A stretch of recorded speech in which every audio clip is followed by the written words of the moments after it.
Hey guys, just take a look at this anime's story here. After going out to protect two young girls, Kazuya Shina wakes up in a world he always dreamed of. A world of magic and fantasy. He is reincarnated as the third son of a noble family. At the age of 5, the gods bestow upon him numerous divine blessings and extraordinary status. And there, the story unfolds with Kane having many adventures and learning a lot while trying to hide his true power from everyone. The anime begins with Kazuya going to a place called Combine, something like a convenience store. There, he witnesses a thug attacking two innocent girls. He jumps in to save the girls but ends up getting stabbed in the stomach. Unfortunately, Kazuya dies. But right after that, he wakes up in a place he's never seen before and wondering where he is. He observes the surroundings and notices a maid-dressed girl near him. When she sees him awake, she gets emotional and calls him by his new name, Kane. Then, his supposed new mother also calls him and places his face between her breasts. At that moment, Kane looks into the mirror and realizes that his appearance has radically changed,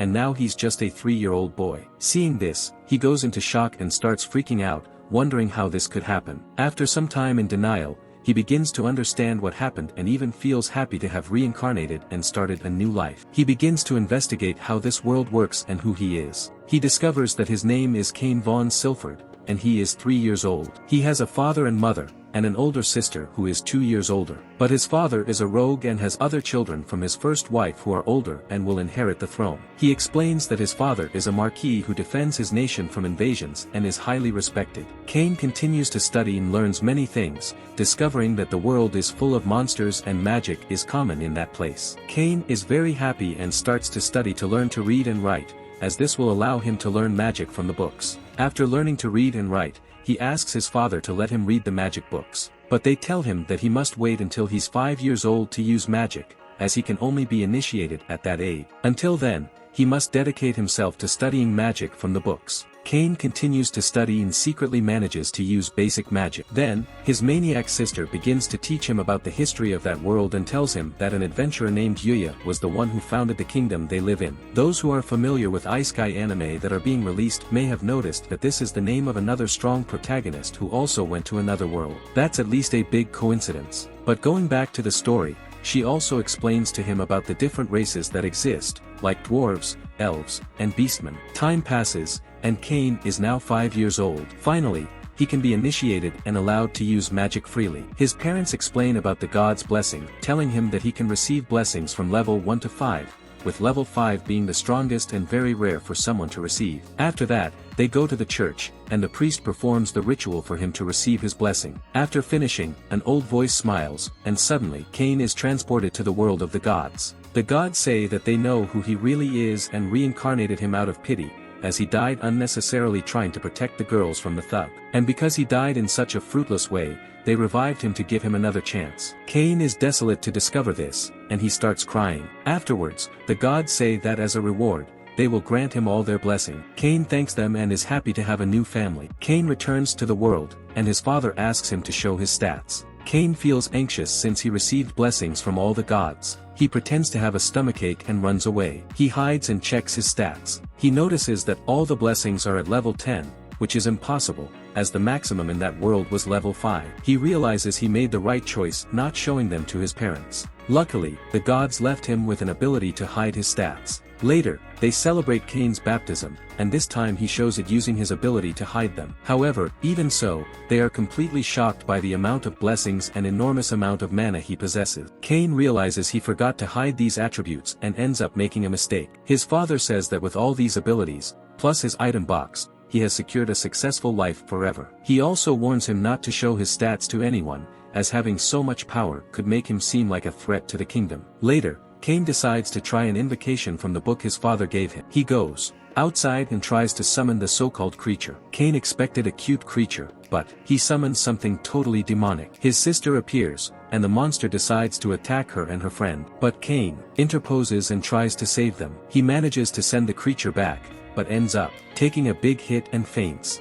Later, he wakes up and is surprised to be alive. His sister thanks him, and in his thoughts, Kane decides he will help the people of that world. The next day, during breakfast, his father announces that he will hire private teachers for magic and combat for him. Kane is very excited upon hearing this, just Like how I get excited when you guys like and subscribe to this channel, subscribe. There. Soon the teachers arrive, and Kane takes a look. But he trips on the balcony, and guess where he falls? Exactly where everyone falls face first in animes. On the teacher's boobs, a classic. The butler introduces them to Kane. Their names are Millie and Nina. From now on, they will be his teachers for magic and combat for the next 3 years. They start teaching him, and quickly discover that the boy is a prodigy. Millie is impressed and decides to have a sparring match against Kane. They start fighting and Kane completely overpowers her, making her give up for now and have Nina teach him magic instead. Nina says she wants to start with the basics, but Kane tells her to skip that part, since he already learned it from the books. Just like Millie, Nina is very impressed to see that Kane can use all 4 elements. Kane explains that he has the blessing of the goddess of magic and the god of war. That's why he can do those things. He also reveals that he has the ability to hide his status. Upon hearing this, the teachers fall into depression,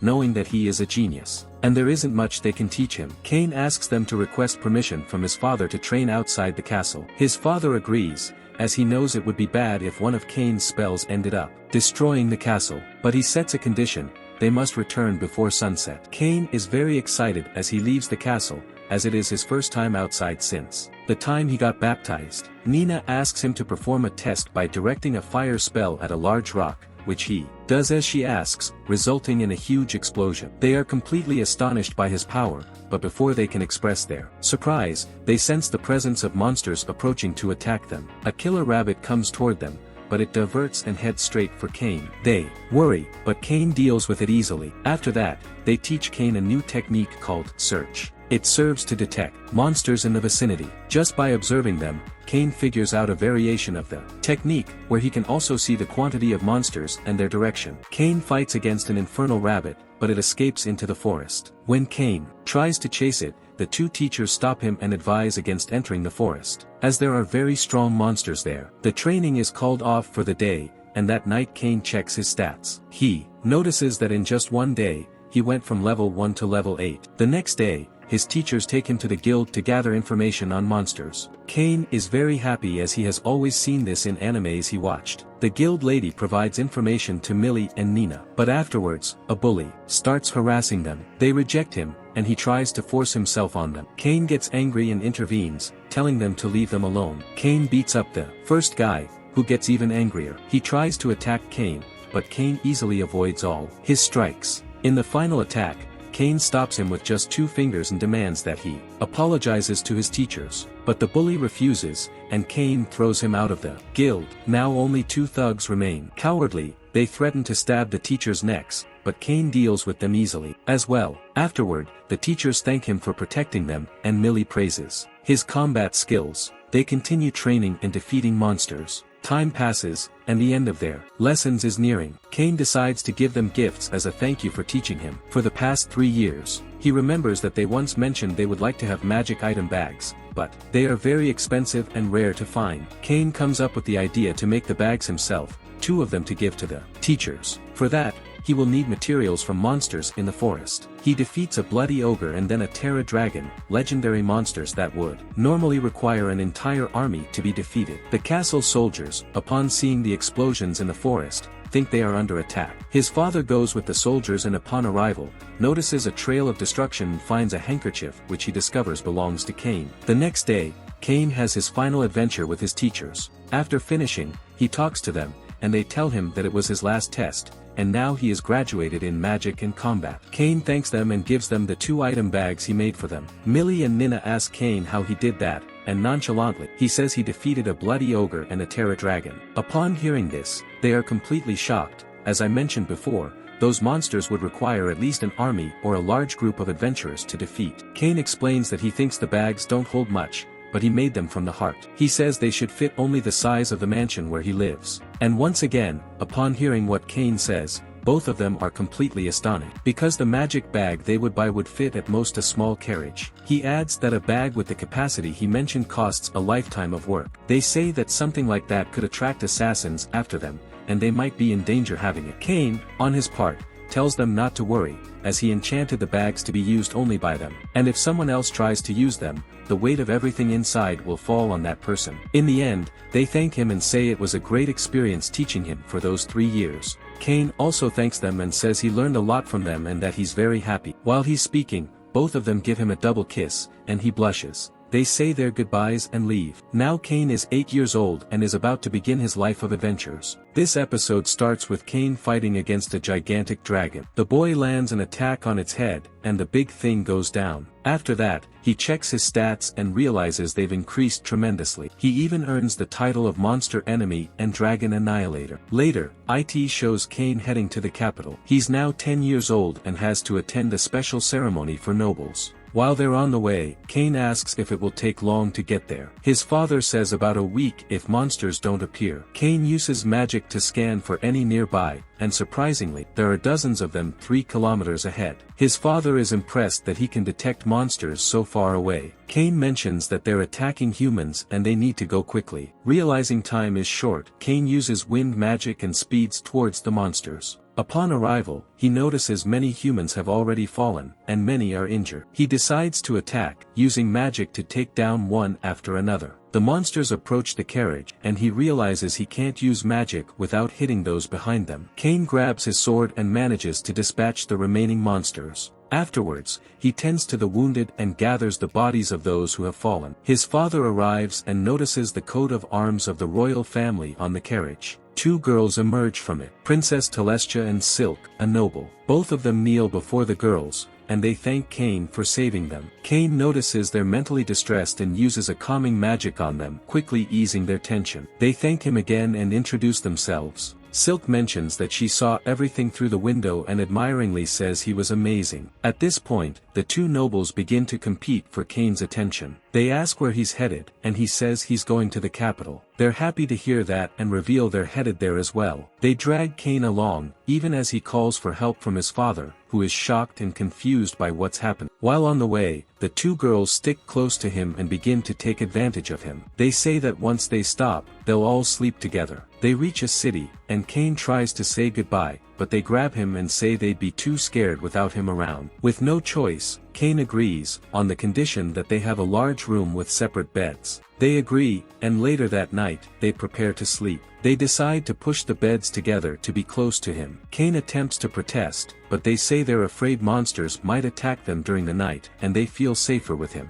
Kane stops resisting and accepts. The next day, Kane has dark circles under his eyes from lack of sleep. They continue traveling for a few more days and arrive at the royal palace. Kane returns the bodies of the soldiers who fell in battle, and a knight thanks him for allowing them a dignified burial. After that, Kane learns that an audience with the king has been scheduled for him. He gets nervous upon hearing this. Upon arrival, the king thanks him for protecting his daughter from the orcs. Then the king declares him, a 10-year-old boy, a baron. He gives him a mansion and 10 platinum coins, which are worth a lot in that world. After the king says this, the nobles complain since he's just a child. The king reprimands them and asks if any of them would have the strength to deal with dozens of orcs alone, silencing them. After that, the king asks to speak privately with Kane and his father. They go, and again the king and his advisor thank Kane for saving his daughters. They then talk about his future. They ask him if he would be happy to accept the hands of Telestia and Silk. And they also mention he can't refuse, since they've slept with him, they can't engage to anyone else.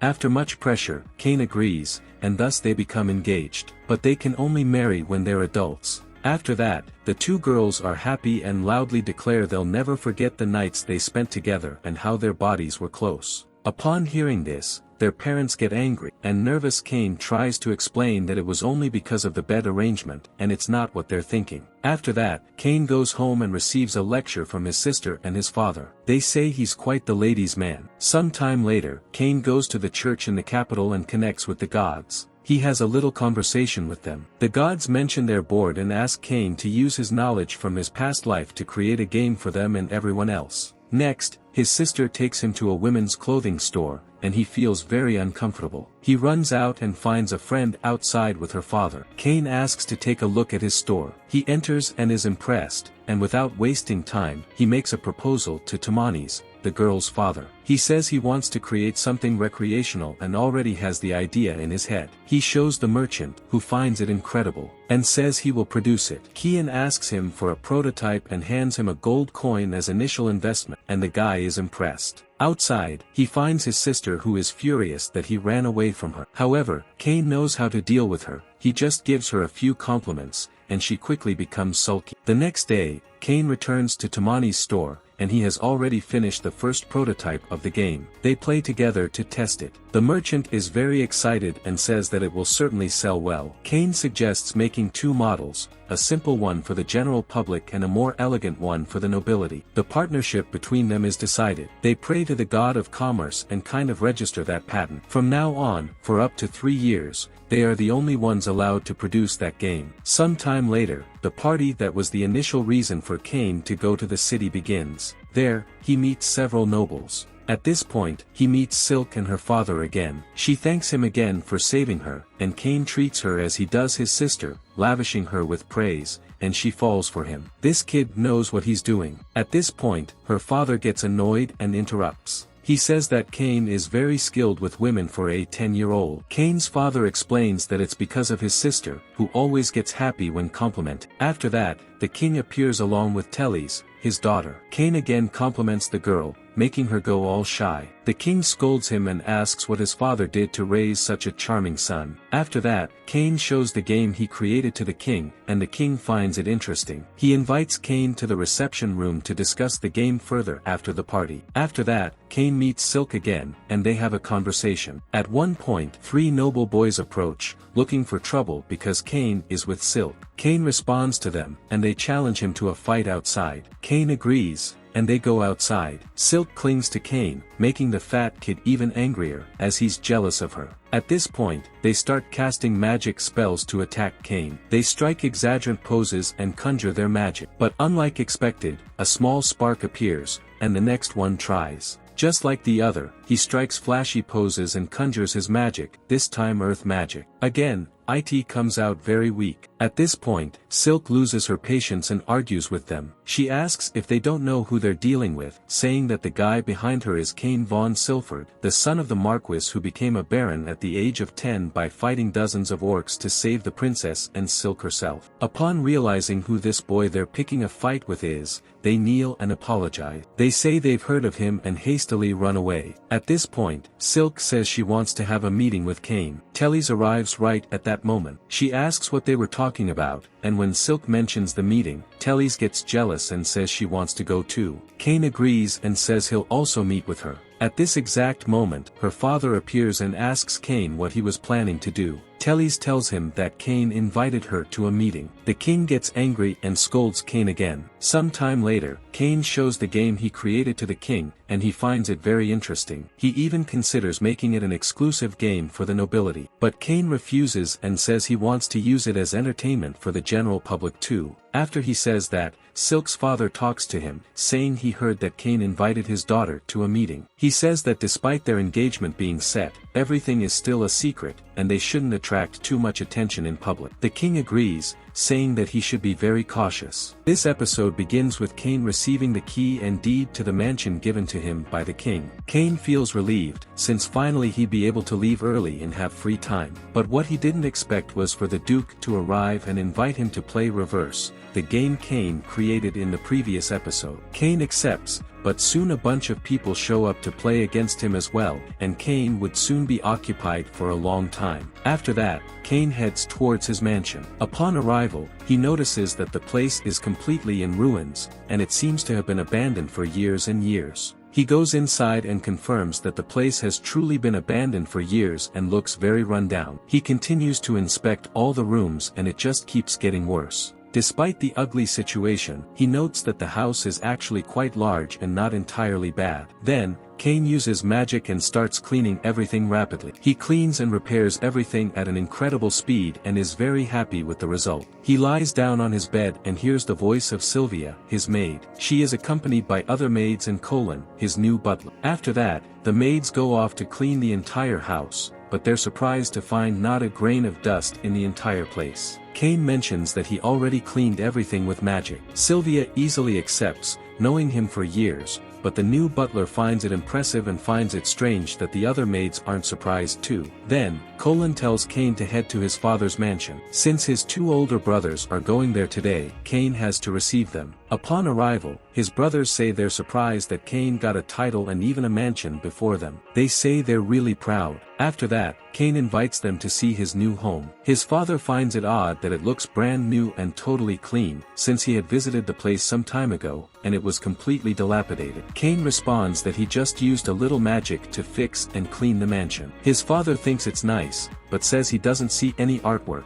and for a noble, that's very necessary. He suggests it could even be a stuffed monster or something. Upon hearing this, Cain leaves and returns quickly. After that, the maids scream, and they go to see what's happened. When they arrive, they see that they're terrified by a massive red dragon right at the entrance of the mansion. Cain, on the other hand, says it's just a stuffed red dragon. His father says he knows that, and what he wants to know is why it's there. Cain explains that he defeated it and kept it as a trophy. Upon hearing this, his father is completely shocked, since not even a group of rank A adventurers could handle that dragon. But despite everything, his father admits that having a stuffed red dragon is better than any ordinary decoration, and he says one of those is worth 1,000 platinum coins. Cain thinks and is shocked to realize that that dragon is equivalent to 10 billion yen. After that, they hear a loud scream from Cain's mother and hurry to her. Upon arrival, she asks what the heck is that thing in the bathroom that shoots water to clean after use. Cain says he used magic to make water come out of it. Yes,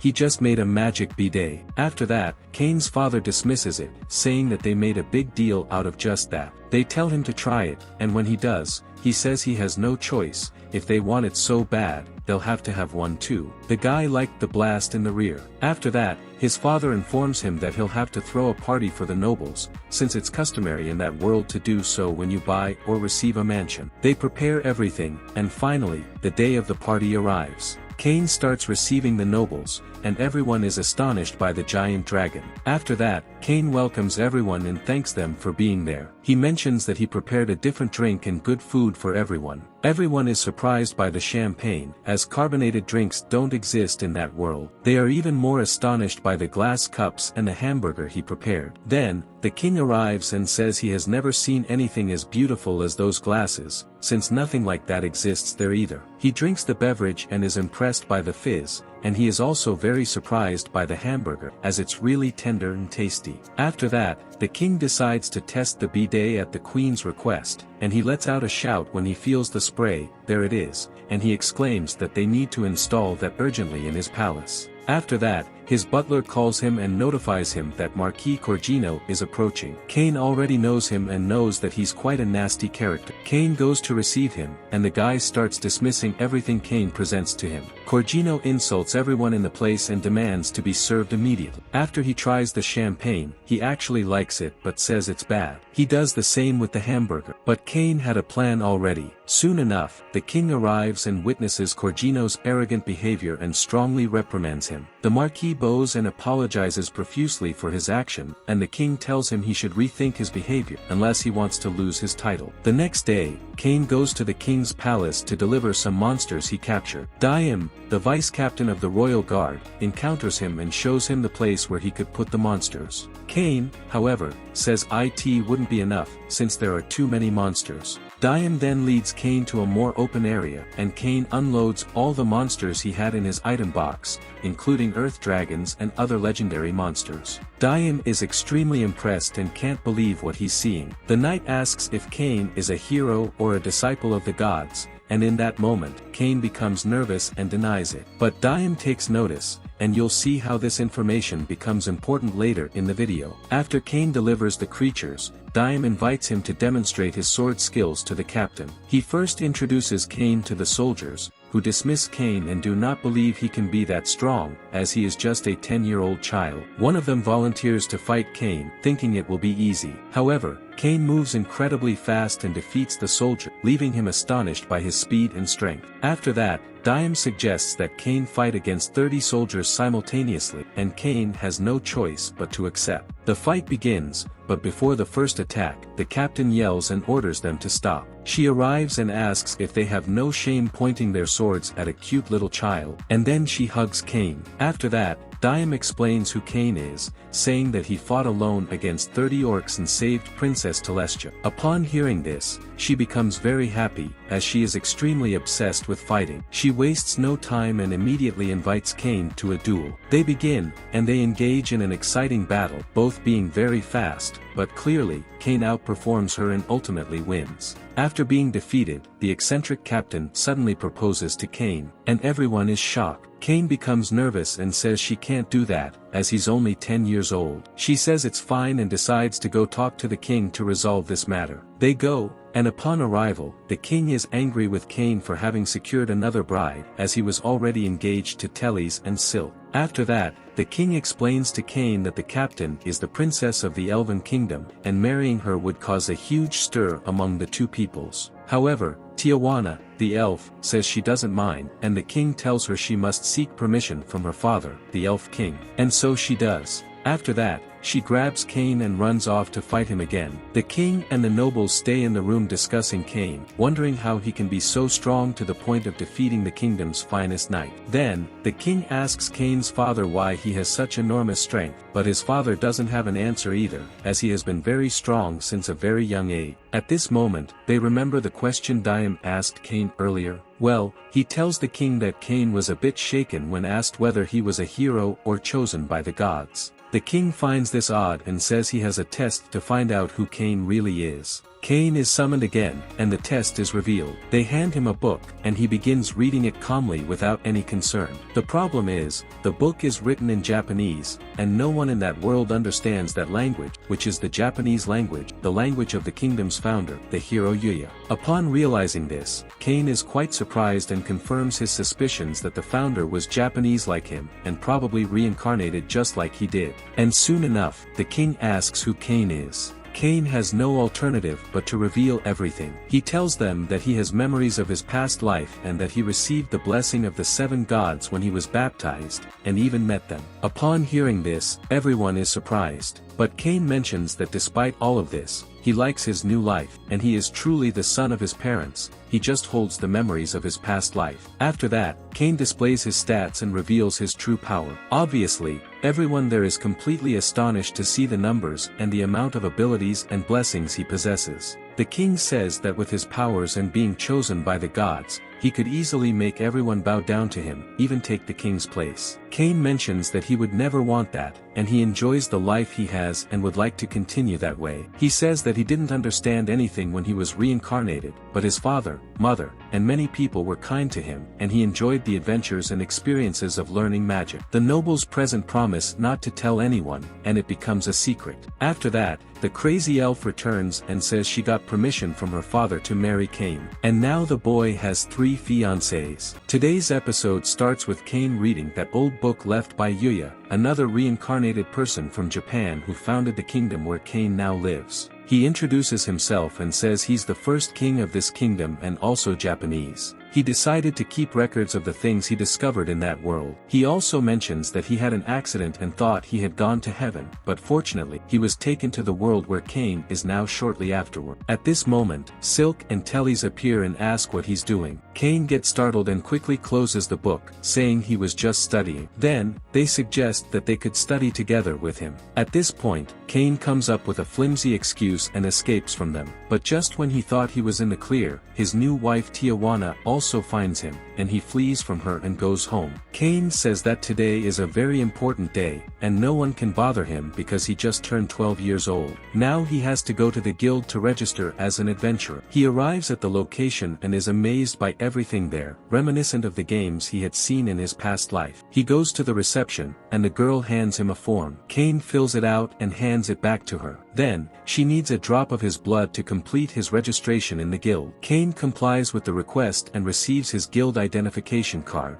Afterward, he thanks her, and some bullies approach and harass the receptionist. Upon seeing Kane, they attempt to attack him but can't even touch him. Kane easily dodges all their attacks. But before Kane can react, a strong-looking adventurer comes to his defense. Kane thanks him for the help, but the adventurer says he didn't help him. He did it for the greater good since he can clearly see that Kane is very strong. He asks Kane's name, and Kane responds. They sit at a table and start talking. The adventurer mentions that Kane's moves were impressive and asks where he learned them. Kane only says that he has been training with private tutors since he was little. Kane asks about what the other adventurer called him, and he explains that he calls him Iceman because that's the name of his group. He uses a flaming sword, and his wife uses ice magic. Then, he shows his adventurer card to Kane, and Kane sees that it's completely golden, indicating that he's a rank A adventurer. Kane finds that impressive, and Cloud says it's nothing compared to the first king who was rank SSS. At this moment, Cloud's wife arrives and hits him on the head with a staff, asking why he's drinking so early. She gets really mad, but when Kane talks to her, she finds him cute and calms down. Then she drags Cloud away by the ear, and he bids farewell to Kane. After that,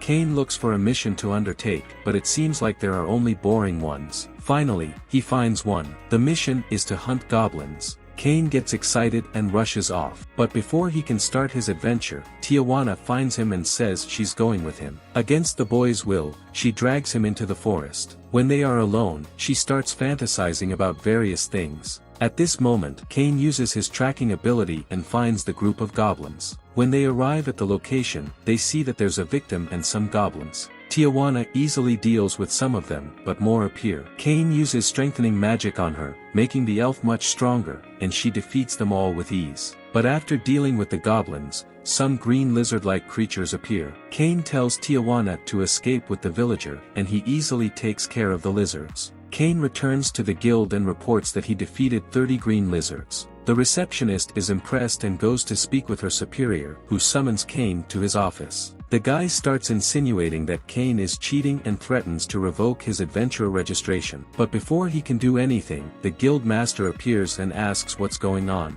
The guy claims that Kane was cheating and was going to revoke his adventurer registration. However, the guild master examines Kane and quickly realizes that Cedric was very wrong. The one he accused of cheating is actually Tijuana's fiancé, her brother. He is Baron Kane, the hero who saved the princess from 30 orcs. Cedric is shocked to learn who he is and apologizes. Tijuana tells the guild master about Kane's achievements, and he decides to raise Kane's rank to A. But there's a condition: he must defeat some bandits. Tijuana's brother apologizes for the inconvenience and mentions that he was surprised to hear about his sister's engagement but feels relieved after getting to know Kane as a good person. Some time later, Kane wakes up with his maid telling him that he's late for the admission test. Kane gets ready and rushes off but assures Sylvia that everything is fine. He simply teleports to the test location. Then, Kane goes to the reception, and the guy hands him a paper with the information about where he will take his exam. Kane arrives in the room and notices that neither Tellys nor Silk are in his classroom. The instructor explains how the test will be conducted and immediately administers it. Kane quickly finishes and starts to sleep. She comes to talk to him and asks if it's okay to be so relaxed. Kane responds and says it's okay since he's already answered all the questions. Later, they will have the magic test. The teacher says they should use the strongest spells they can, and it's okay because there's a barrier protecting them. Soon, the first students start casting weak spells at the targets. Kane thinks he shouldn't overdo it and uses a simple fire shot,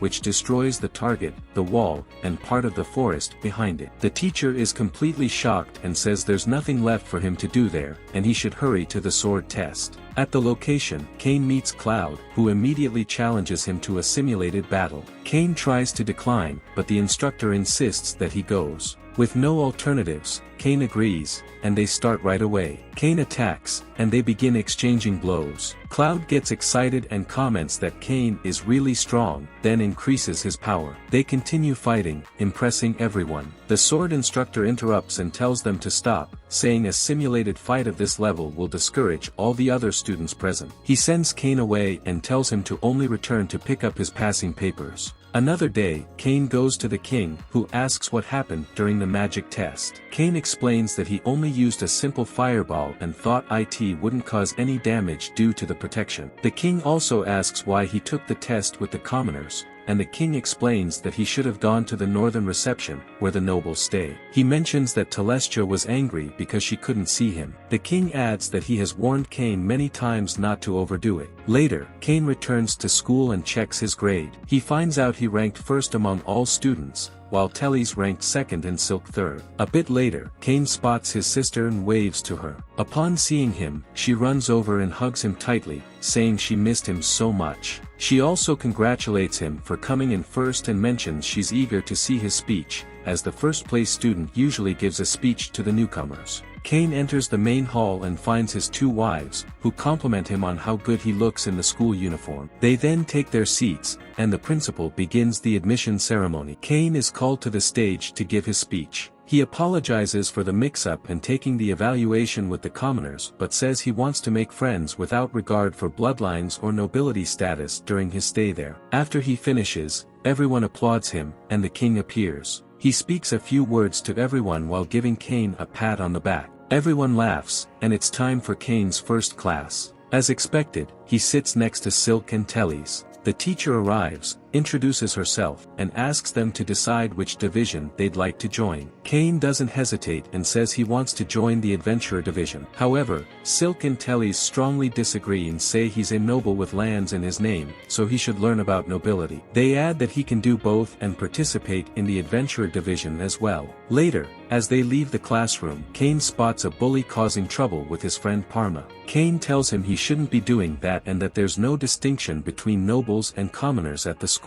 When they realize it's Kane who's speaking, they get scared, and they become even more frightened when Tellys and Silk show up. They apologize and kneel, then run away apologizing. Kane goes to talk to Parma and apologizes for their behavior on her first day. Parma says it's no problem and that she's happy to be studying at the same school as him. She mentions it's a shame they're not in the same class. Kane congratulates her for being in Class A, as only the best students are there. He also says if there's anything she doesn't know, she can count on him to help with any question. At that moment, Tellys and Silk interject, saying he seems very close to her, and they want to talk to the girl. Kane is asked to kneel and wait. Kane agrees and waits. But while he's waiting, a voice enters his mind and tells him to go to the library. So he does, and when he arrives, he goes to a strange place and is teleported to a kind of room. There he finds a guy who offers him coffee. Kane finds it very strange since there's no coffee in that world. The suspicious guy introduces himself and says his name but also mentions his name from his past life, Shina Kanzuya. Kane accepts the coffee and is happy to be able to drink it again. Kane asks who that guy is who even knew his old name. The guy says Kane doesn't need to worry, explains that he heard of him from the gods,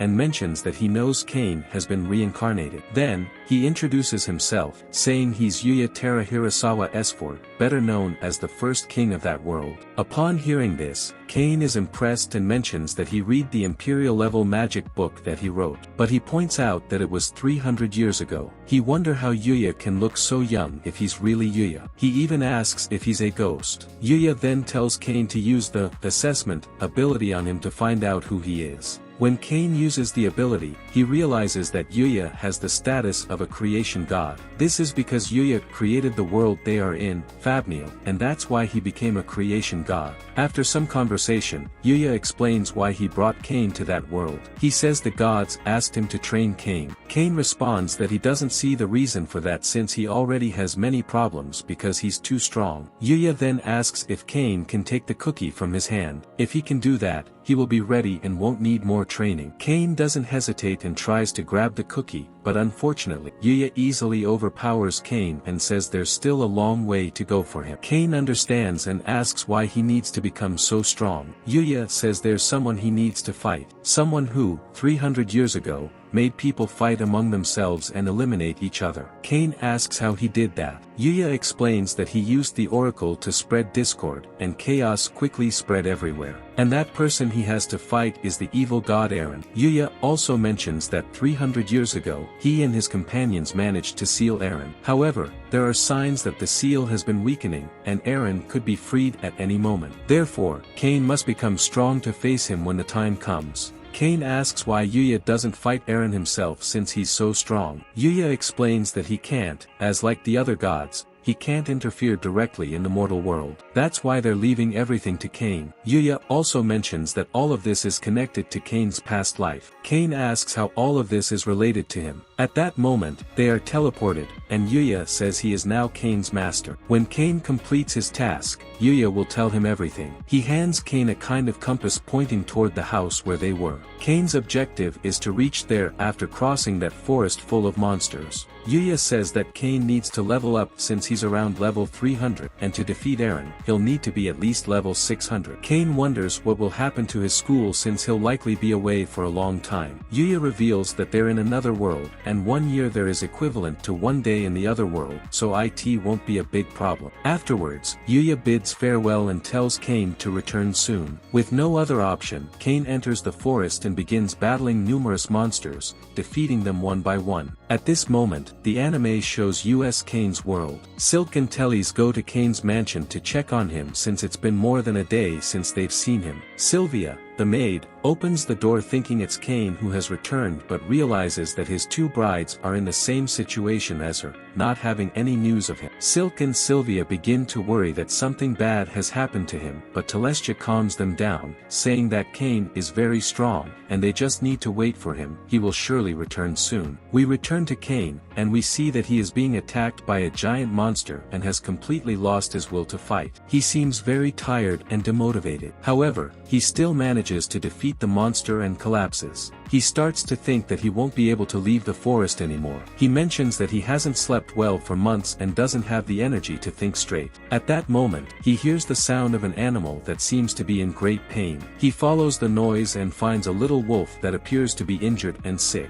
Without thinking properly, Kane considers sacrificing it to end its suffering. But before he can stab the poor wolf, he has a flashback and remembers his past life. He was actually protecting people, and that's his way of acting. He decides to give up on sacrificing the little wolf, which you'll soon discover isn't just a simple little wolf. But let's get back to the story. Even without mana, he decides to try to heal the little creature. He tries twice, but on the second attempt, he simply collapses from exhaustion. Fortunately, in his last attempt, he manages to heal the wolf. While Kane was unconscious, the wolf defeats all the monsters that came to attack them. When Kane wakes up and sees that, the wolf jumps on him and starts licking him. Kane decides to take the wolf with him since he was alone and names him Haku. He thanks Haku, as thanks to him, he regained his will to live, and now he has to work hard to protect him too. There's a time skip, and now Kane is much older with long hair. You also notice that Haku has grown a lot. Finally, they both arrive at Yuya's house.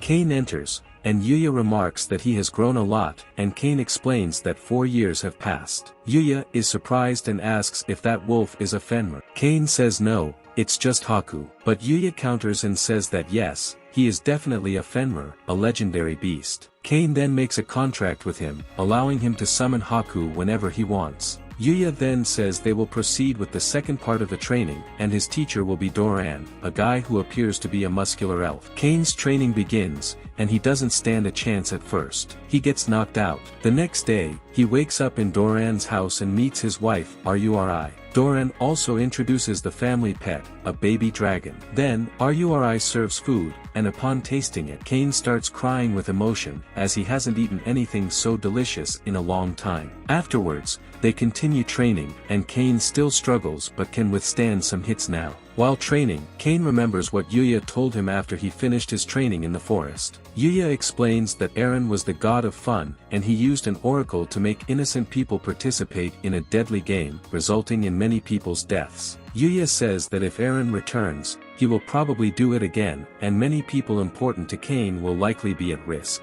Kane says he doesn't want that at all and asks how he can stop Eren. Yuya responds that he simply needs to get stronger. At this moment, we return to Kane's training with Doran, and finally, Kane manages to fight on equal terms with Doran. Yuya, upon seeing him train, tells more about how Eren is connected to Kane's past life. We see that he and Kane's parents were summoned to that world together. All three of them fought hard to seal Eren, but unfortunately Kane's parents didn't survive and were lost during the sealing process. We return to Kane, and while he remembers all of this, he becomes enraged and finally defeats Doran. He says he now has the strength to protect those important to him. Doran tells him he did well, and his training is complete. Immediately afterwards, Kane rushes to the house to visit the graves where his parents were buried. Yuya says that they always worried about Kane, even in their final moments, and they always tried to find a way to return to the other world to see their son again. Kane now understands why he always felt so alone and begins to cry. He thanks his parents for always caring about him and thanks Yuya for taking care of them. At this moment, Yuya says that he has become strong, and Kane says it's thanks to his training. Kane bids farewell and says he will return to his world soon. However, Yuya warns him that he has been there for 5 years, and people will probably find him strange returning so much older. Yuya uses magic to return Kane's body to its original state. Yuya also tells Kane to take Haku with him, and Doran appears and suggests taking Jin, the baby dragon, as well. Now, Kane bids farewell, and Yuya asks him to deliver a sword to the current king. Kane arrives home, and everyone is happy to see him. Tellys and Silk have made some cookies, and Kane becomes emotional when he sees them and starts eating everything. And today's video starts with the king hesitating to believe that Kane actually met the first king. Kane insists, saying it's true and that he is in another world he created himself, and now he's a god of creation. Kane shows the katana that Yuya gave him, and finally, the king begins to believe what he's saying. The king also asks about his training. Kane says it was tough. He had to face very strong monsters in a forest and even trained with the gods, all for 5 long years. When they hear that he stayed there for 5 years, everyone is shocked and doesn't believe it much. Afterward, Silk's father mentions that they received a report from the guild, saying that Kane didn't complete the mission of capturing bandits. If he continues like this, his record there will be cancelled. Kane is startled and rushes to the guild. Upon arriving, he talks to the guild leader and says he has been very busy in these last days, which is why he didn't come to complete his bandit capturing mission. He also mentions that his fiancée Tijuana was very sad since she hadn't fought with him anymore, and the accumulated love she has for him was about to burst. Kane asks about the cancellation of his record. The guild leader asks him if he remembers that the condition to maintain his rank A record was to complete a bandit capturing mission. Since he hasn't done it yet, his record may be cancelled in a few days. Kane says he doesn't want that and quickly accepts the mission. Kane asks if he only has to capture them, and the guild master says yes, also telling him the likely location of the bandits. He adds that they are in a group of 10 people, but for Kane, it should be easy to handle. Kane says he will go and immediately teleports to the forest. He then uses flight magic and quickly spots the group of bandits.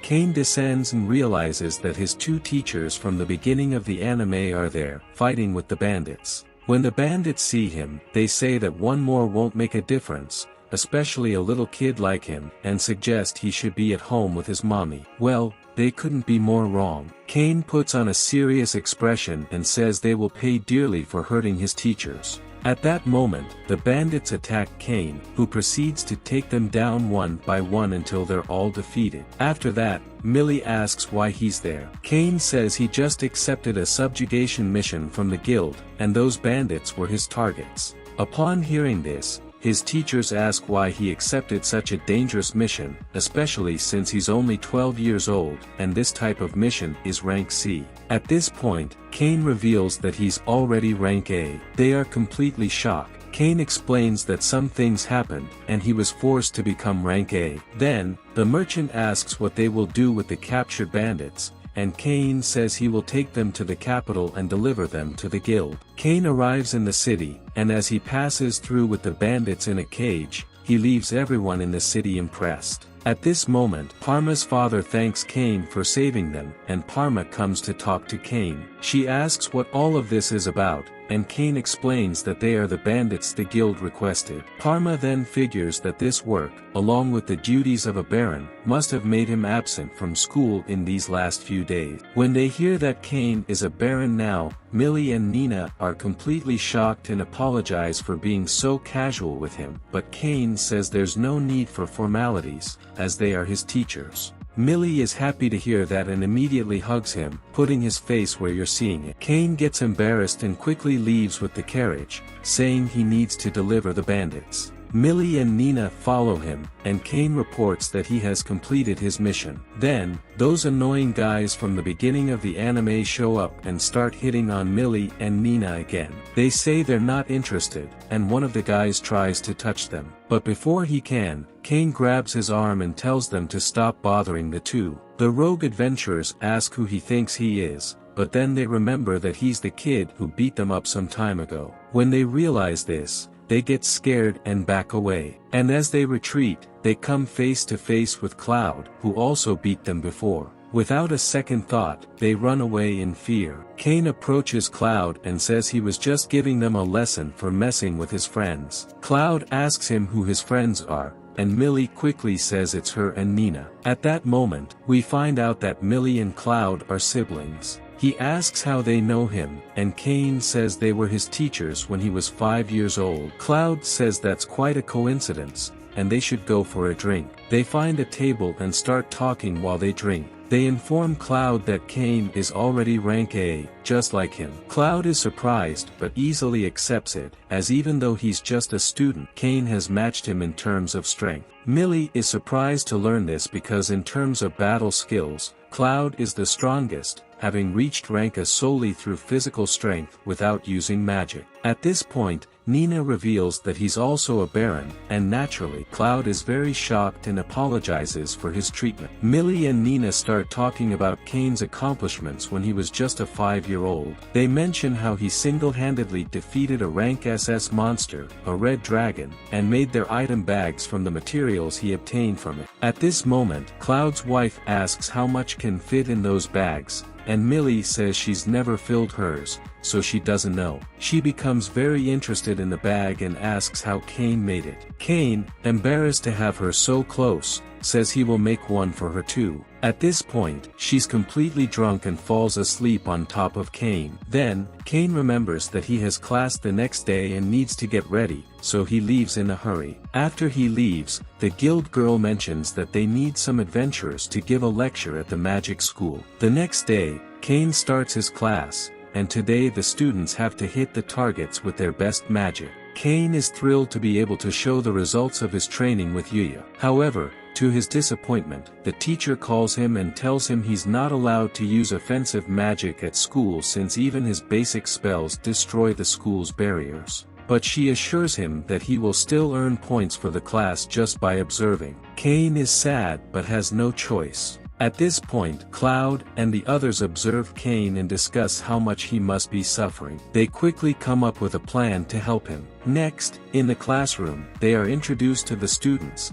and the students are impressed because they are rank A and B adventurers. Cloud asks the students to show their adventurer cards, but Kane doesn't show his. Cloud comes over and asks why he didn't show his card. In his thoughts, Kane begins to cry because his card is golden, and if he shows it, it will distance him further from the other students. Kane then says he forgot his card. Cloud explains that the card serves as identification in case of emergencies, and he should never forget it again. Then they move on to a practical lesson, and Kane is happy that he can finally demonstrate his powers without holding back against Cloud. However, Cloud calls the other students one by one before Kane and leaves him for last. Kane tries to go to Nina, but she warns him that he can't use magic. The four adventurers reveal their plan, intending to show how strong they are so that Kane can defeat them in the end, making him the hero of the class, and everyone will like him. However, just as it's about to be Kane's turn to fight Cloud, the bell rings, signaling the end of the class, leaving Kane very disappointed and frustrated. At the end of the day, Kane is very nervous and goes into the forest to vent his anger. He starts attacking furiously, and at one point, a giant dragon comes to attack him. However, he is so angry that he slices the dragon without hesitation. Then, he unleashes a powerful attack, which makes the guards believe that the Demon King has come to attack them, leading to the mobilization of all the soldiers and Kane's father going to the scene. As at the beginning of the anime, he finds a handkerchief with his family's crest on it and realizes that Kane caused all this. Later, the king summons Kane and mentions that he received a message from his father, stating that the Demon King appeared in the monster forest, citing a rain of flaming rocks and a massive crater as evidence. The king asks Cain if he received any warnings from the gods since he is their chosen one. Cain becomes nervous and says it's probably nothing to worry about.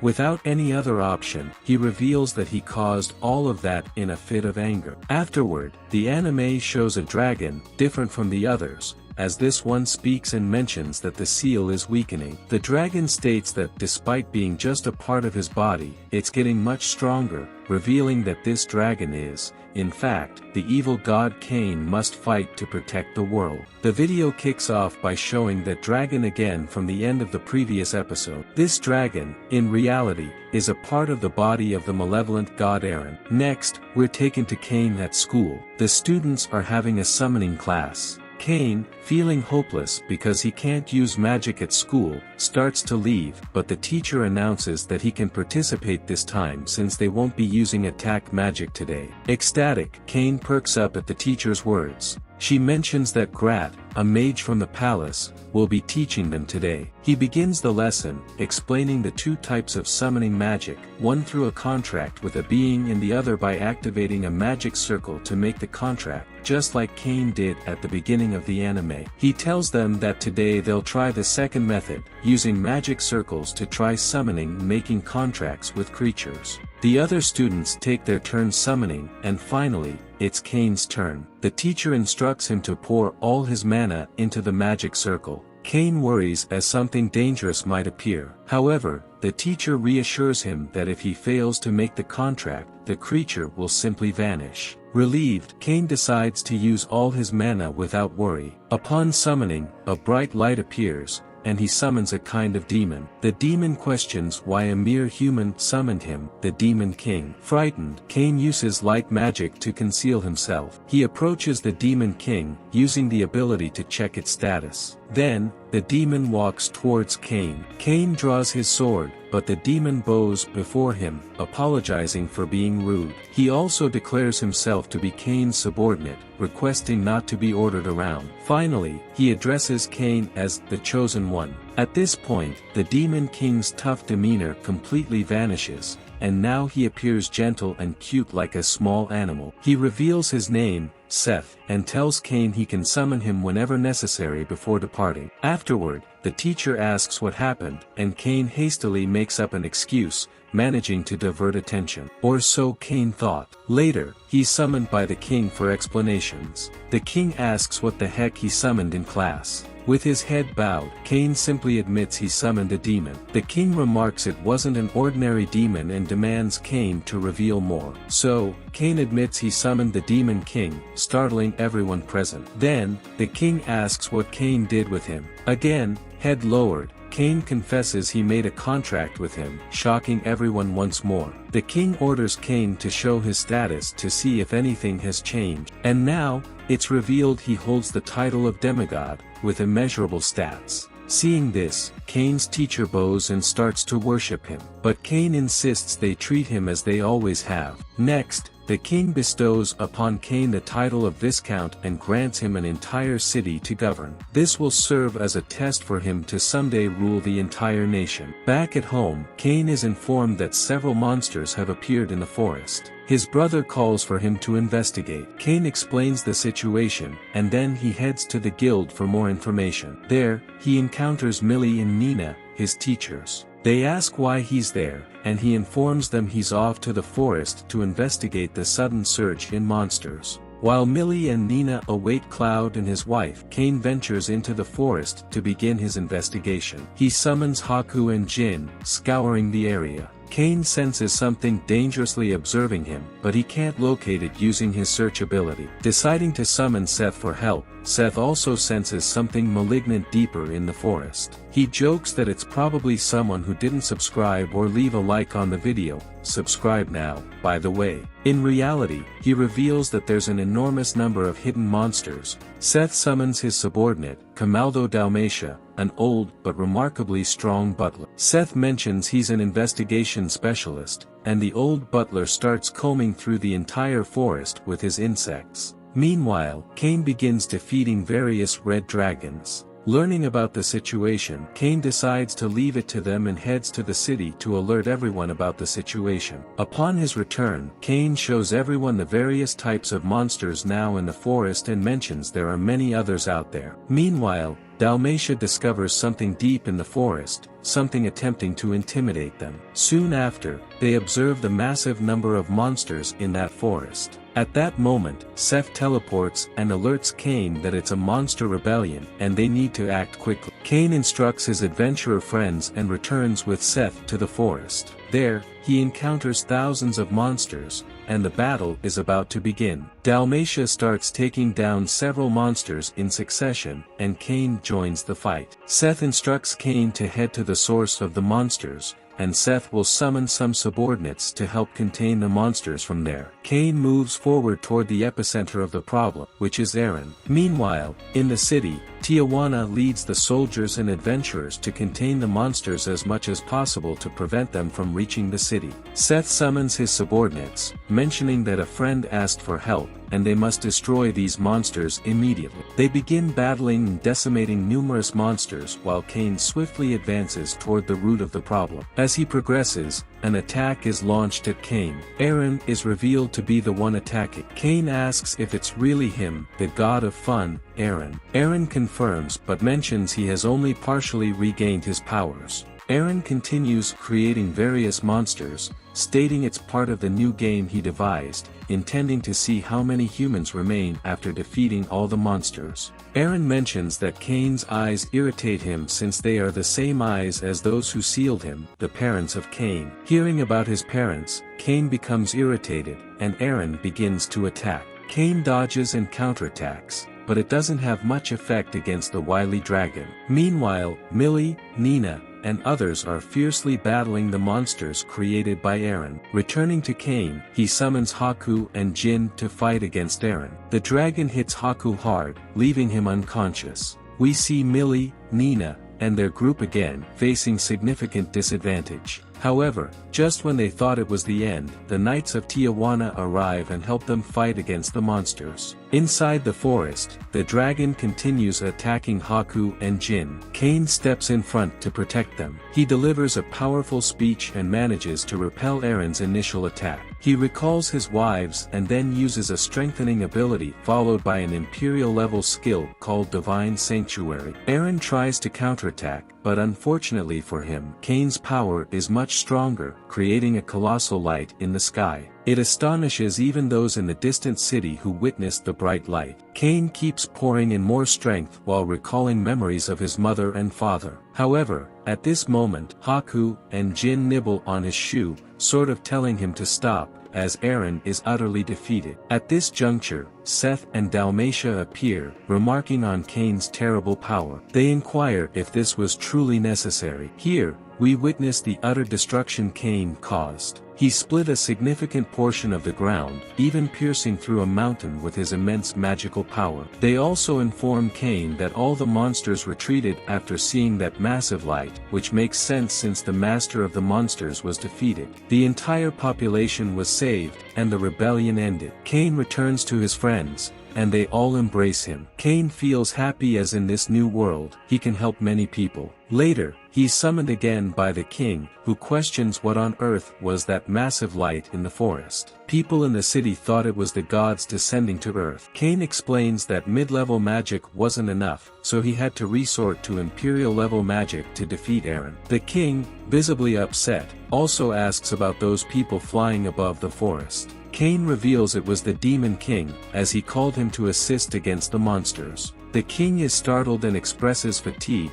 stating he'll reward Cain for saving the entire kingdom. And the reward is granting Cain an entire domain. Now he's a viscount and holds dominion over Dorenthal, a region with many problems for Cain to resolve. They mention that many nobles gave up governing there due to high crime rates and problematic individuals. Cain gets excited and starts making changes in the city. Upon his arrival, he was attacked by the guild and defeated each one who opposed him. He also confronted some rude individuals mistreating a waitress in a certain bar in the city and dealt with them. After these events, he gets arrested by the guards. Not only that, Cain also complained in the church about the steep tide, causing a big problem with the religion in that area. As if that wasn't enough, the guild and the mercenaries association decided to attack the priest due to the high cost of tithes. But Cain had already foreseen all of this and was there, quickly ending their attempts. Furthermore, Cain has been making various changes in the city, like erecting a massive wall around it and even building a palace larger than the king. And that concludes this incredible anime. In my opinion, it brilliantly combined magic, comedy, and mysteries in a way that made it incredibly enjoyable and exciting to watch. It was certainly one of the best of the season, but I want to know your opinion. Comment below about what you thought of the anime and our series covering it. Your feedback is crucial for us to improve. Also, if you liked it, drop a like and subscribe as we'll have many new anime here on the channel for you. Alright, see you later.